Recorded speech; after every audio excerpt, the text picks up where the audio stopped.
Good morning, dear student. How are you? I hope you all are well. Today we are going to start our subsequent part of chapter Living World. Dear student, we have already learned in the previous part how the growth is taking place in the living things. Okay, reproduction, excretion. Okay, और breathing मतलब जैसे कैसे उनमें breathing होती है ये हमने पढ़ा. स्टिमुली टू रिस्पॉन्सिवनेस या रिस्पॉन्सिवनेस ऑफ स्टिमुली, ये सब हम लोग प्रीवियस पार्ट में पढ़ चुके हैं. ओके, तो this was some characteristic of living things. Now the remaining characteristic of living things we will learn in this part. So let us begin our chapter with a heading a definite lifespan. It means that every living thing have a limited life period. इसका मतलब होता है हर एक animals का क्या एक life जो होता है वो लिमिटेड पीरियड का होता है. इसी को हम लाइफ स्पेन कहते हैं. फॉर एग्जाम्पल कुछ लिविंग थिंग्स ऐसे होते हैं कि जो कुछ दिन ही जीते हैं, लेकिन कुछ ऐसे भी लिविंग थिंग्स होते हैं जो कम से कम कई सौ साल जीते हैं. ठीक है, तो अगर आप उनके लाइफ साइकिल को देखोगे तो जितने भी लिविंग थिंग्स है तो उनकी जो लाइफ स्पैन है it is depend upon them, उनके ऊपर डिपेंड है कि वो कितने दिन तक जीते हैं. यानी कि हम नहीं प्रिसाइज बता सकते. बहुत सारे ऐसे एनिमल्स हैं डियर स्टूडेंट कि जिनकी जो लाइफ होती है 100 साल 300 400 साल तक जाती है. ठीक है, तो हम इसमें यही देखने वाले कि जो एनिमल्स है उनका लाइफ स्पेन किस तरह से होता है. तो कुछ लोग का लिमिटेड होता है, कुछ लोग की लाइफ स्पेन क्या होती है बहुत लॉन्ग लाइफ होती है. तो देख लो, at a certain stage of life living things become capable of reproduction. जैसे कुछ एक स्टेज आती है, मैच्योरिटी आती है, तो उस मैच्योरिटी के स्टेज पे जितने भी लिविंग थिंग्स है वो रिप्रोडक्शन करने के लिए क्या हो जाते हैं, कैपेबल हो जाते हैं. और जब वो रिप्रोडक्शन करते हैं उनके ही बच्चे उनकी तरह जब जनरेट होते हैं तो आगे क्या होते हैं, जो उनके पार्ट्स होते हैं, ऑर्गन्स होते हैं बॉडी के, वो धीरे धीरे कमजोर होते हैं. और कमजोर होते होते आगे चल के एक समय ऐसा आता है कि वो लिविंग थिंग्स क्या हो जाते हैं, मर जाते हैं. ठीक है, तो every living things die, it is ultimate truth. ये एकदम अल्टीमेट ट्रूथ है. देखिए ये लिख के मैंने दिया है. Later on in the life reproduction stage their organs become weak and still later their lives come to an end. उसके बाद उनकी मतलब मृत्यु हो जाती है, मौत हो जाती है. इसलिए कहा गया है in other word living things die. Living things क्या हो जाते हैं, मर जाते हैं. The life span of the different animals and plants are different. अब जितने भी एनिमल्स होते हैं और प्लांट्स होते हैं प्यारे बच्चों, उनकी जो लाइफ स्पेन होती है वो क्या होती है, डिफरेंट होती है. For example you can see here dog. The dog lives for 12 to 18 years. While if we are talking about the bird ostrich, it lives near about 50 years or more than 50 years. ठीक है, and अगर हम देखें तो और भी ऐसे, जैसे हाथी का ही ले लीजिए, हाथी की लाइफ 100 साल तक हो सकती है. ठीक है, तो ऐसे बहुत सारे, आप बरगद का पेड़ ही ले लीजिए, वो भी प्लांट्स में आता है. 100 साल 200 साल पहले के वो प्लांट्स होते हैं. जैसे हम भी कभी गांव में जाते हैं तो हमारे पापा हमें बताते हैं कि बेटा ये देखो ये बरगद का पेड़ हमारे पापा के जमाने का है. आप सोच लो कितने साल हो गए हो, कम से कम 100 साल पार हो गया हो. तो आप कह सकते हो कि हर एक जो लिविंग थिंग्स होता है उसकी लाइफ स्पेन क्या होती है, डिफरेंट होती है. कुछ महीनों के लिए जीते हैं तो कुछ सालों साल तक जीते हैं. तो इसके बेस पे भी हम क्या कर सकते हैं, लिविंग थिंग्स को क्लासिफाइड कर सकते हैं हम लोग डिपेंडिंग अपॉन लाइफ स्पेन. तो life span is also a characteristic of living things. Now cellular structure. अब सेलुलर स्ट्रक्चर को समझाने से पहले मैं आपको आपके टेक्स्ट बुक में जो दिया गया एक चार्ट में उससे पहले आपको दिखाता हूं. आप यहाँ पे देख सकते हो एक ये हनीकॉम्ब है. अगर आप हनीकॉम्ब को ठीक से ऑब्जर्व करो तो आपको इसमें एकदम एक कंपार्टमेंट जैसे इसे छोटे छोटे सेल बने हुए दिखाई देंगे. उसी तरह से अगर आप अपनी दीवार को भी अगर ऑब्जर्व करो तो ये पूरी दीवार एक छोटी छोटी ईंट को मिलाने से बना हुआ है. ठीक है, तो ये सब एक साथ फॉर्मली क्या हुए, अटैच हुए. ये भी सब एक साथ फॉर्मली अटैच हुए, तब जाकर के पूरी स्ट्रक्चर तैयार हुआ है. Mind my dear student, similarly a living things have also constructed with the help of cell. हम भी जो लिविंग थिंग्स है ना वो सेल से बने हुए. अब सेल क्या होता है, बॉडी का जो सबसे छोटा पार्ट होता है. ठीक है, उसे हम सेल कहते हैं. एंड सेल से क्या होता है, आप हायर क्लास में जाके पढ़ोगे सेल से टिश्यू तैयार होता है बॉडी का, टिश्यू के मिलने से ऑर्गन्स बनता है और पूरे ऑर्गन्स को मिलाने से बॉडी बनती है, ठीक है। तो जो सबसे स्मॉलेस्ट यूनिट होता है बॉडी के पार्ट का, जिससे पूरी बॉडी तैयार होती है, दैट इज कॉल्ड सेल। अब जो जितने एनिमल्स होते हैं ना, जरूरी नहीं है कि सब एक ही टाइप के सेल से बने, कुछ क्या होते हैं सिंगल सेल से भी कंस्ट्रक्टेड होते हैं, तो कुछ क्या होते हैं मल्टी सेलुलर होते हैं। तो जो सिंगल सेल से बनते हैं प्यारे बच्चों, they are known as unicellular. Uni means single और सेल मतलब सिंगल सेल, तो जो सिंगल सेल से बने। मल्टी सेलुलर, मल्टी सेल का मतलब क्या होता है मेनी, और सेलुलर मतलब सेल, तो जो मेनी सेल से बने होते हैं। In this way we can classify living things in the two parts on the basis of cellular structure, and the first part is unicellular and second part is multicellular. आप देख सकते हो कि living things are made up of small units में, जैसे आपको मैंने बताया कॉल्ड सेल, जो सबसे स्मॉल यूनिट होती है बॉडी का उसको क्या बोलते हैं सेल, जिससे लिविंग थिंग्स क्या होते हैं बने होते हैं। All action and processes in the body of the living things are brought about with the help of microscopic cell. अब आपको इसका मतलब क्या हुआ इस लाइन का, चाहे living thing whether the living things are small unicellular or multicellular, but all the necessary action and processes which are useful for them for survival is carried on within the this cell itself. चाहे वो छोटा हो unicellular हो चाहे multicellular हो, तो उनको अपने लाइफ को कंटिन्यू करने के लिए जितनी भी चीजें या जितनी भी प्रोसेसेस जरूरी होती है वो सब उसी एक सेल में हो या वो मल्टी सेल में हो, उसी में वो एक्शन कंटिन्यू रहती है, ठीक है। उन्हीं के अंदर सारी चीजें वो कंटिन्यू चलती रहती है।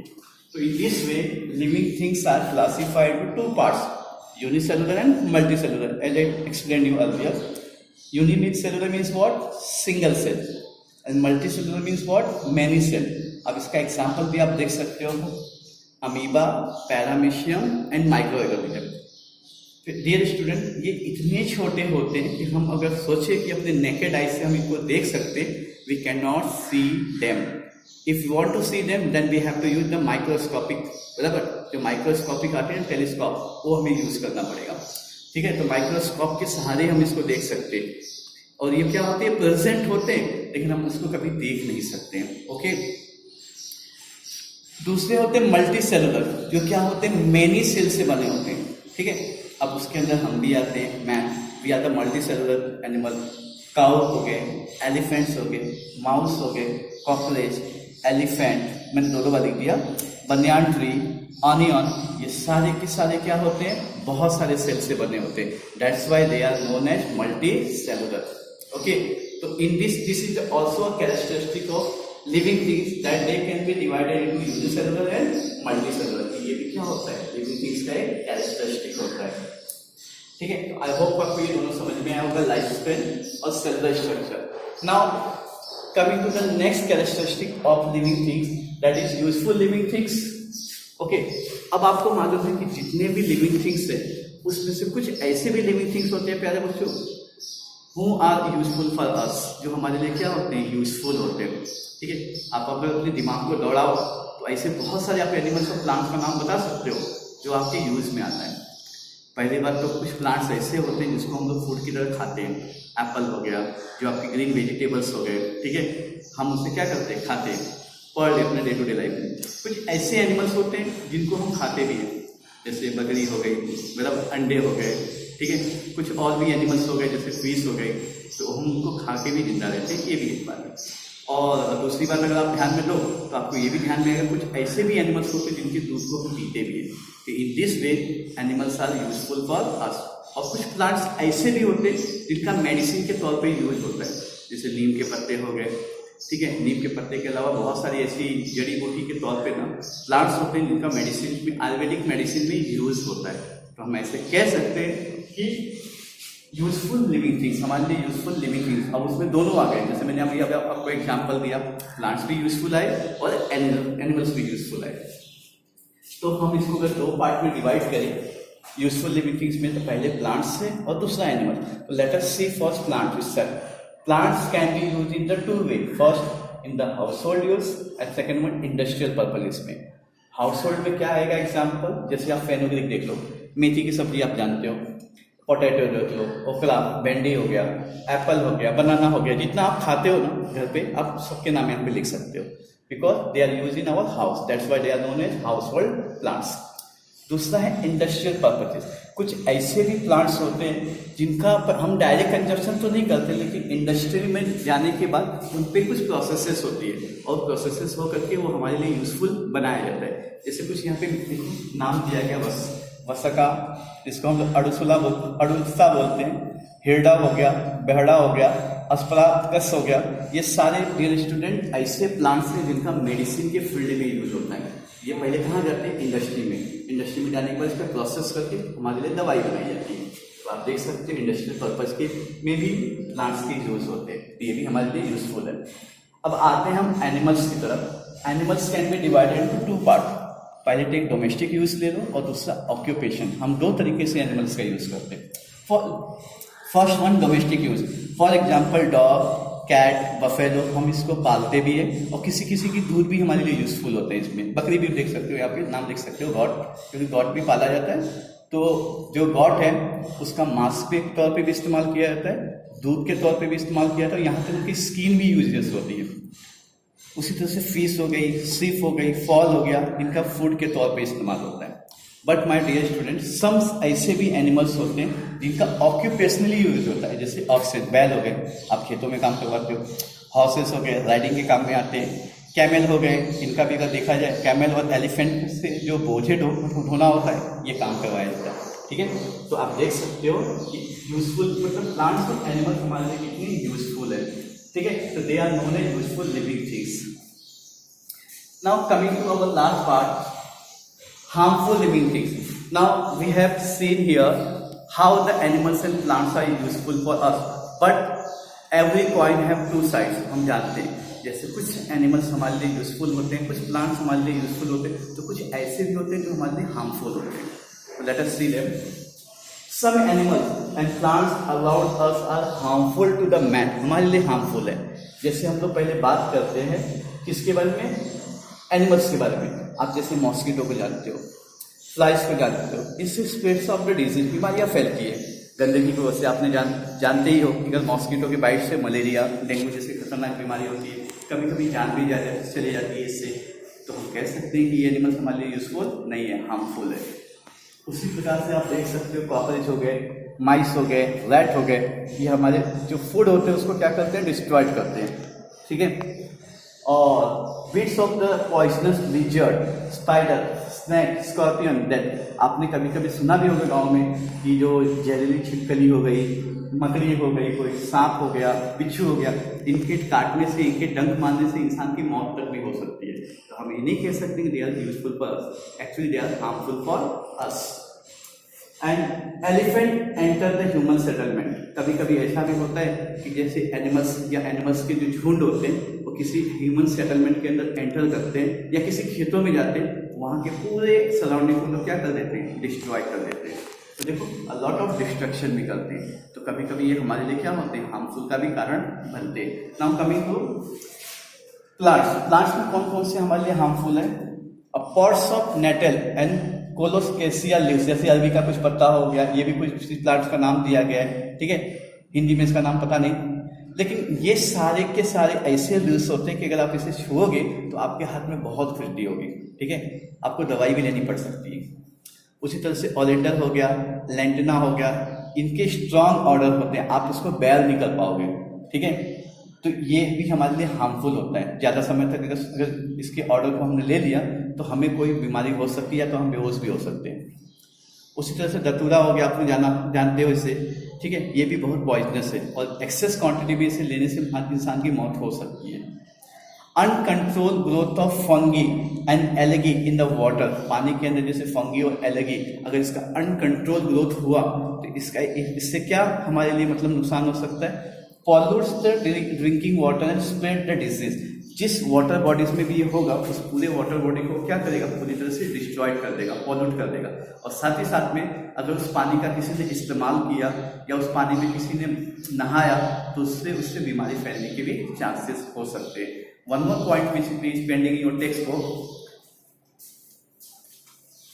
लेकिन उसके पहले मैं आपको दिखा सकता हूँ, यहाँ पे आपके टेक्स्ट बुक में कुछ दिए गए हैं। यहाँ पे देखिए, यूजफुल लिविंग थिंग्स में बताया गया वसा का, ठीक है, डॉग हो गए। हार्मफुल में आप देख सकते हो दिखाया गया माइस, ठीक है, यहाँ पे स्कॉर्पियन, यहाँ पे आप देख सकते हो स्पाइडर, लिजर्ड, और देखो ये धतूरा जैसे लिव्स है, और ये कोलोस्कोसिया लिव्स है, ठीक है। ये सब हमारे लिए क्या होते हैं, हार्मफुल होते हैं। And last point which is given in your text book is wild animals. अब वाइल्ड एनिमल्स मुझे बताने की जरूरत नहीं है, आप लोग ने फर्स्ट या सेकंड स्टैंडर्ड में भी पढ़ा होगा, domestic animals and wild animals. Wild animals means what dear student, जंगली जानवर, ठीक है।